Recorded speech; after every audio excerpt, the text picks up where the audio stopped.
Good morning. মনের কথায় সবাইকে স্বাগত। তোমরা সব ভালো আছো তো? সব চা খাওয়া হয়ে গেছে নিশ্চয়ই।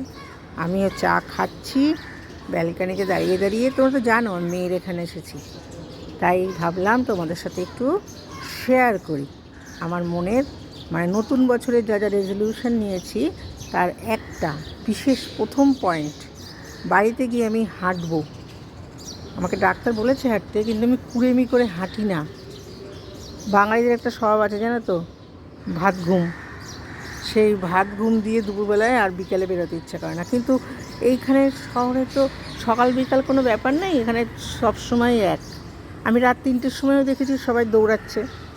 সেই জন্য আমার একটা জিনিস মনে হয়, ফার্স্ট পয়েন্ট থাকবে আমার ওয়াক করা। সে ইভিনিং হোক নাইট হোক, এখানে সবাই খুব হাঁটে, খুব ভাল লাগে এদের দেখে। আমি একটা জিনিসে খুব উৎসাহ পেলাম, বাড়িতে গিয়ে এবার আমাকে এটা করতেই হবে, বসে থাকলে চলবে না, স্বাস্থ্য সচেতনতার জন্য।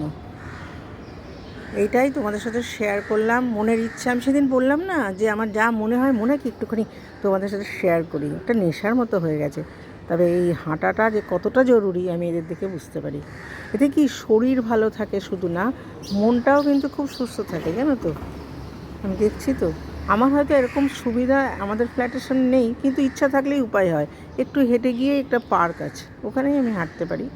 ইচ্ছা নেই তাই যাই না, কিন্তু এবার মনে হচ্ছে এদের দেখে আমার ইচ্ছা হলো। এবার আমি আর বাড়িতে গিয়ে কুড়েমি করবো না। কাজের যে এক্সকিউজগুলো দেই ওটাও একটা কিছুই নয়, এটা ছুতো খুঁজে বার করা, আর কিচ্ছু না। বাড়িতে গিয়ে হাঁটবো, তোমাদের সাথে শেয়ার করলাম সে কথাটাও। তোমরা সব ভালো থেকো, সাবধানে থেকো। নতুন বছরের জন্য সবাই আমরা অপেক্ষা করছি। নতুন বছর সবার ভালো কাটুক। রাখছি, হ্যাঁ।